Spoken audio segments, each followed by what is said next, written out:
I'm not looking. I'm not looking.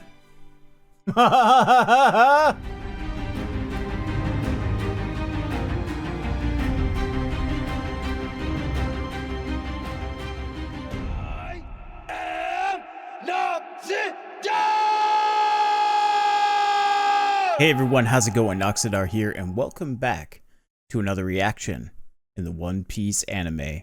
Today we're starting with episode 24. I was thinking about this right before I sat down to hit the record button again. I feel like I didn't really have very much to say in the last couple of episodes. I kind of just took things as they were, you know, and going back to like some of my earlier videos where I said, you know, I'm making these videos for me. This is very much a personal journey. I don't want to find myself getting into the trap of like, oh, people expect me to say something profound. People want me to have such incredibly deep insight. At the end of the day, it's still entertainment. So, you know, I found the last couple of episodes just very entertaining. And I almost wonder if we're going to start seeing a lot more of that. You know, but I like to surprise even myself. So, you know, all I ask is for people that are enjoying the content, you know, try not to hold me to any one particular thing. I don't want to be like necessarily the guy who's, you tell all your friends is like every single episode, he'll just pause and let me tell you the richness of his explanations. It's like taking the grape straight off the vine. Don't hold me to any sort of standard that I don't even want to hold myself to that standard. So like I said, very much these are just reactions in the moment, raw. If it happens, it happens. If the moment, you know, passes, I just want you to know I'm still sitting here and I'm enjoying this and I'm having a great time. And without any further ado, episode 24. Let's get it going. Oh, wow. That is such a cool effect. I'm not looking. I'm not looking.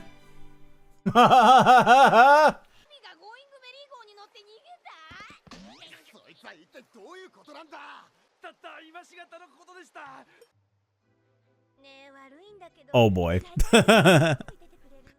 No, that music means.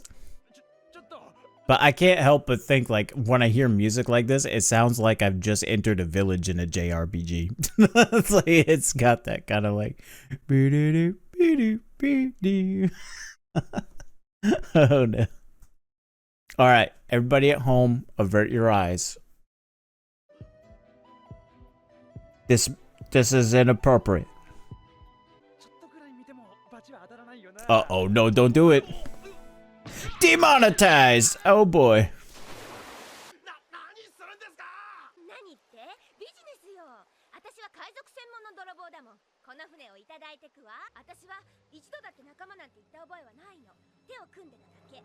Yeah, she did say that.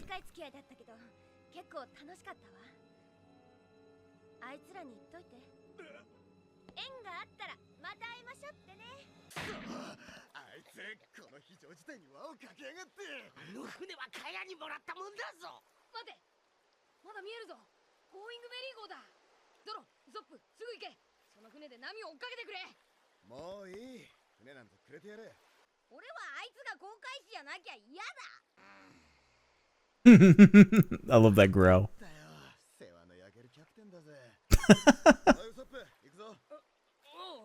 I don't know why I didn't see it before. So, like, I knew it was Dracule Mihawk, but for whatever reason, I never put two and two together that he was on board a coffin and with a giant cross for his mask. His mask, like he doesn't have a tumor. Oh, okay, weirdo. Oh, that's spooky. That's cool. And that was something that I kind of noticed with this, with the introduction of Don Krieg and now with Mihawk. It almost has kind of a, I mean, obviously it's not a ghost story, but it feels like it's hitting very similar story beats. You got like almost like a, I don't know, like your haunted ship coming in off of the fog. The fog already in itself is like, you know, has about it an air of mystery. The Vikings were, you know, notoriously like wary of it. I don't want to say afraid, but they were certainly wary of it.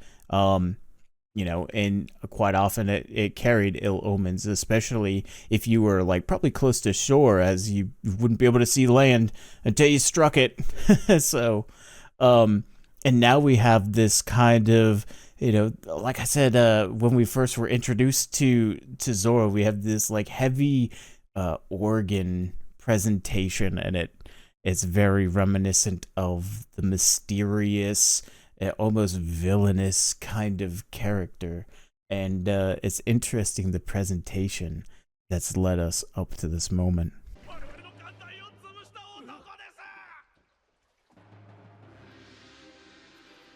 Yep. Dude, that's so cool. Getting that heartbeat. This is very appropriate for October, by the way.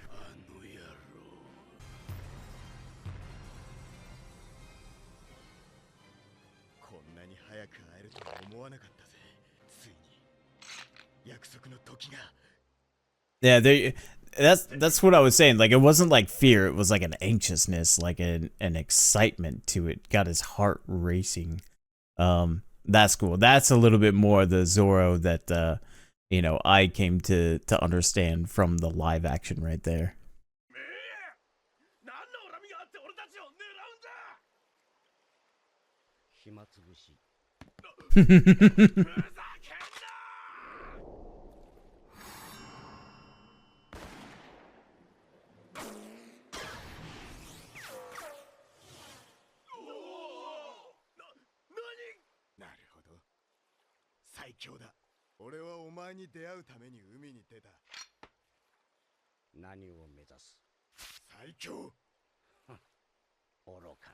I like how in the framing of this this little exchange and confrontation, we get kind of not quite the worm's eye view, but definitely an upward facing angle on Zoro to kind of like paint him as like, you know, he's the hero stepping into his station, and he's the plucky adventurer calling out, you know, for his challenger. And then we go over to Mihawk, and there's almost this like uncomfortably close, not quite full close up, but it's just enough to focus on his face, which is often obscured, or just like places that focus on the eyes, you know, looking at him and playing up that mystery. You know, we got a demonstration of what he's capable of here. I thought his introduction in the live action was also really, really cool. So it's interesting that, you know, I had an inkling of a feeling that maybe Zoro was kind of like, whoa, I'm out of my depth here, because of the display that he basically saw Mihawk do to Don Krieg's ship right there in front of them, as opposed to, you know, it happening at the Grand Line earlier, or I assume the Grand Line. I would assume that's where it was taking place at. So yeah, this is building up to be something really cool here.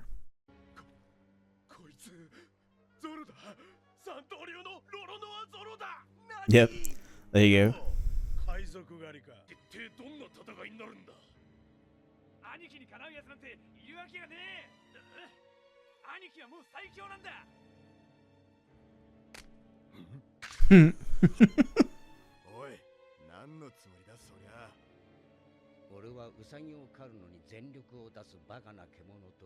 I actually really like this in that everybody drew a lot of attention to his weapon and the weapon that he uses, and just like how impossible it is that he's wielding such a thing. They did something very similar in the live action, but it was more just like presupposing the kind of damage that he could do with it, because again, they didn't really see it on display the way that they did here.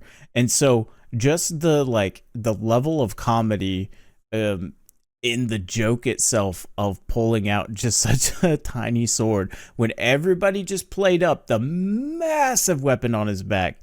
The irony is not lost on me. I love that just kind of subverting expectations that that Oda does, where he uses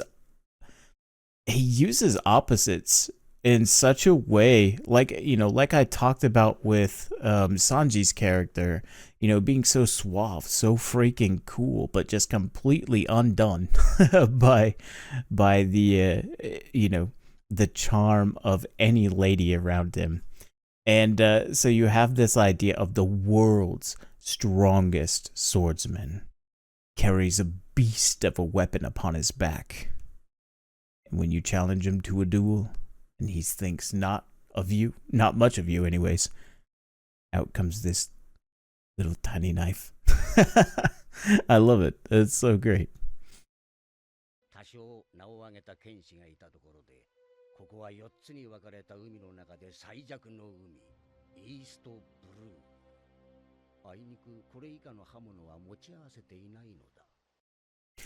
That's so funny.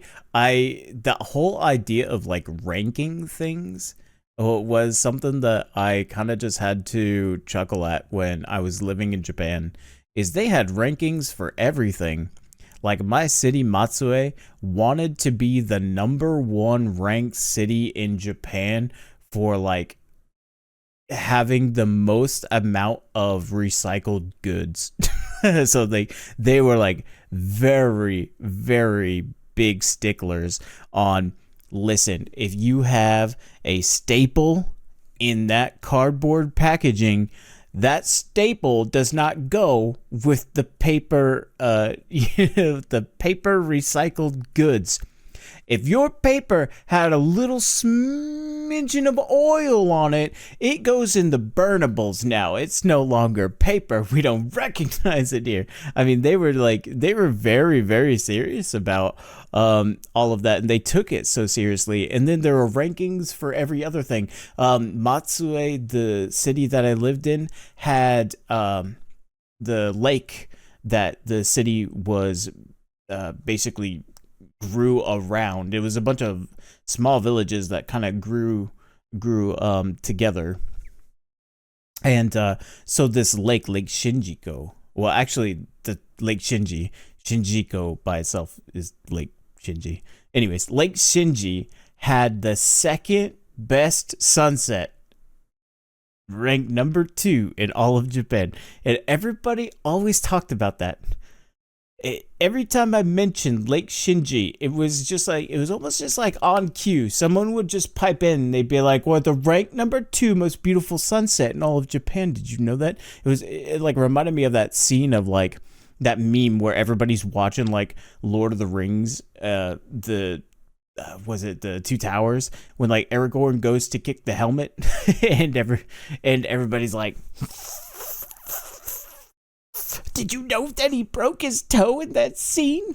And that his cries of anguish were real? And so, yeah. We're getting a little off topic here, but yeah, I really like the way that, like I said, Oda uses those contrarianism things, and I love the way that we're seeing that almost like cultural aspect of Japan. Now we know the ranking. We understand the ranking. This is a very big deal. This is so important. East Blue, weakest. Got it.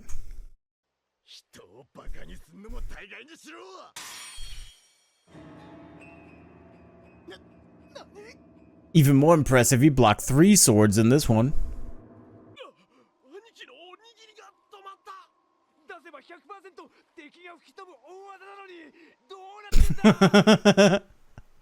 I love the commentary from those two.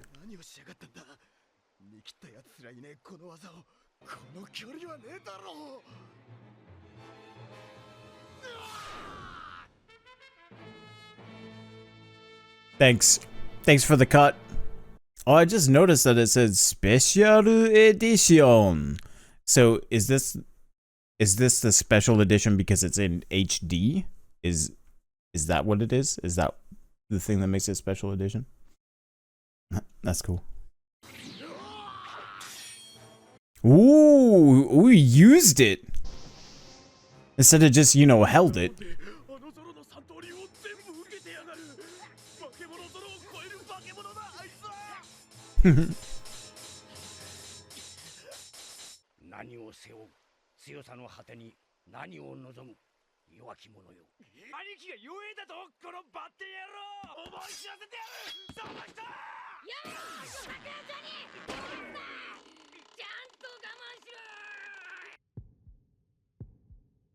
Oh, this is really cool.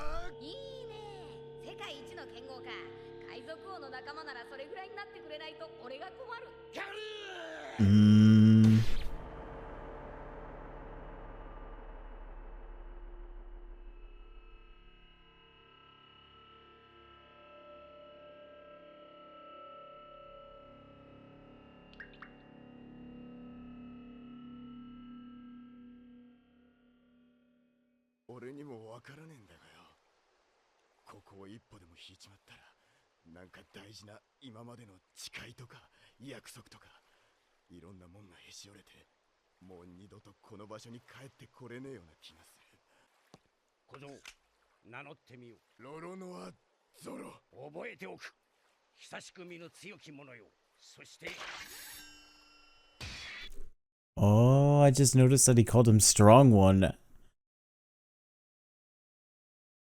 I think that's really cool because, like, that is more indicative of giving him the respect of sparing him. Where, like, I guess in the live action, it was just more like, it's like, you're not there yet, get stronger. So for him to, that's actually a huge compliment just right out the gate, to almost goad him into action, calling him weak one, but then to yield some deference to his character and calling him strong one. That's pretty cool. I like that. That's a neat little detail. I probably would have otherwise missed, you know, if I had been watching in like the dub or something and wasn't actually reading subtitles.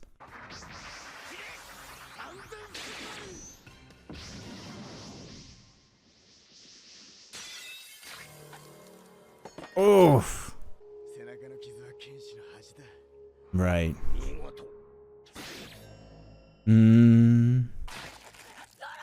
Oh my gosh. Oh, there's blood everywhere.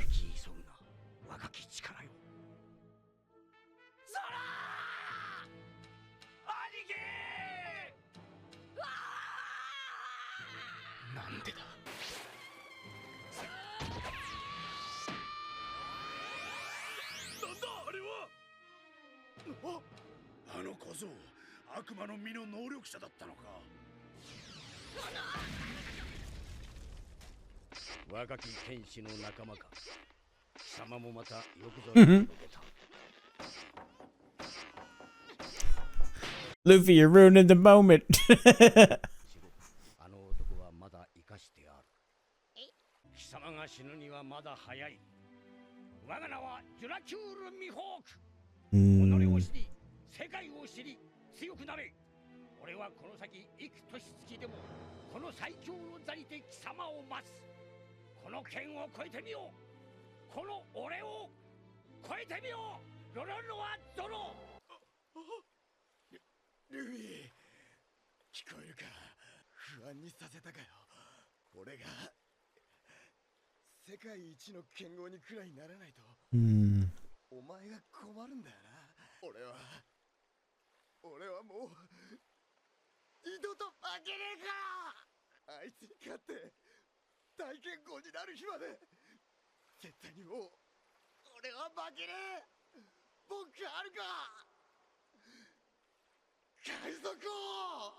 Ooh. Recognize him already. That's amazing.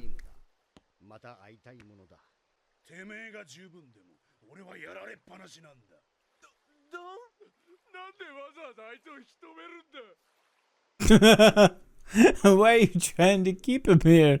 Oh no, just let him leave. That's awesome.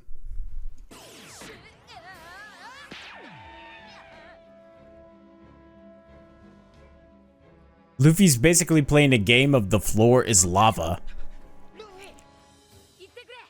Except the floor is ocean or sea.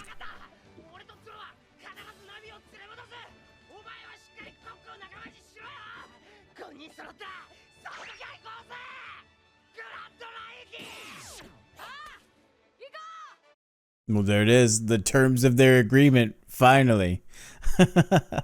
All you had to do was be persistent and, you know, save the Baratie and consider your situation settled. Oh man, that was such a cool episode. I'm trying to sit here and think about Dracule Mihawk's character, about, you know, Mihawk's presentation in this over the live action. And I think one of the things is I actually like that we get time to focus on Mihawk in kind of isolation as he's basically cutting down Krieg's pirates and then subsequently taking down the ship, all while over like just having a phone call as a better way to even further highlight just like how kind of menial the task is, or you know, just like how trivial, not necessarily menial, but how trivial the task is to perform. And you know, okay, well, this will just be another request, something easy, okay. And I like it. He almost like, so he's Hawkeye, but I really feel like the actor that portrayed him in the live action almost had this kind of like, he almost seemed like a little more catty, like just kind of that like lazy hunter kind of vibe. Like I always have my eye on you, but at the same time, I'm just taking things in as they occur. Yeah, I don't know. So then we get to like this Mihawk in the anime, and he very much just kind of, well, first off, we're presented to him with a lot more.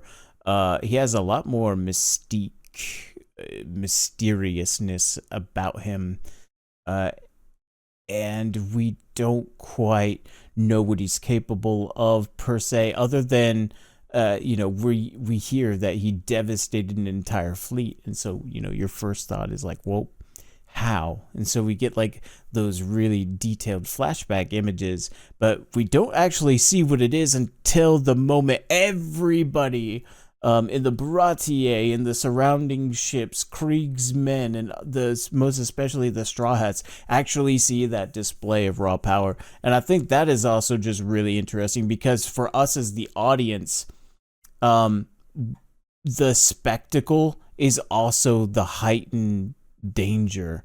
You know, it creates a clear and present danger, and really like spurs the excitement of Zoro. We get time, you know, obviously I think that's one of the biggest things from the live action and the anime, if I were to compare things, is just the amount of time allowed to build things up. And it's not like, going back to what I said at the beginning of the video, it's not necessarily a negative, it's not necessarily I mean, it certainly is a positive, but I don't see it as a negative, especially when you tend to look at things and appreciate them in isolation, instead of like holding it up and being like, yep, this one's rubbish compared to this. I just don't do things like that. But yeah, this was an awesome episode, and I think we're actually going to go ahead and call our episode here. And so I will see you in the next video. That's all for me for right now. I hope you enjoyed this reaction. I know I sure did. Shouldn't I enjoy all of my reactions? That's kind of like not necessary to say. Huh. All right. But I'll see you in the next one. Have a good one, everybody. This is Noxiddar out. We'll see ya.